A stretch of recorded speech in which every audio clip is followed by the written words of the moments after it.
இந்த காவல்துறையை சார்ந்தவர்கள் வந்து அடியால் வேலை பார்த்து கொலை செஞ்சிருக்கிறாங்களே கூலிப்பட்ட மாதிரியே, அவர்கள் மீது கொலை வழக்கு பதிவு செய்த போது அவர்களுடைய குடும்பத்தினர் வந்து ரோட்டில் வந்து தர்ணா பண்ணி என்ன சொல்கிறாங்கன்னா, நாங்கள் அடியால் எங்கள் புருஷன் வந்து அடியால் வேலை பார்த்தது உண்மைதான், யார் உத்தரவு போட்டாங்களோ அவங்கள யார் அவங்களையும் சேர்த்து கைது பண்ணுங்க என்கிற குரல் இப்பொழுது வந்திருக்கிறது.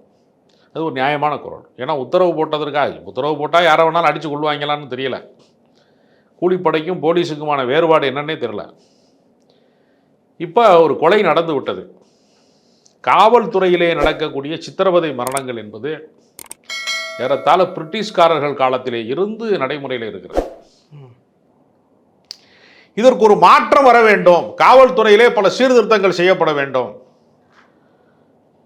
காவல்துறையில் வேலை செய்கிறவர்கள் யாருக்குமே 8 மணி நேர வேலை கிடையாது, 24 ஹவர்ஸில் எப்போ வேணாலும் கூப்பிடுவாங்க என்கிற நிலைமை அந்த தொழிலிலே இருக்கிறது.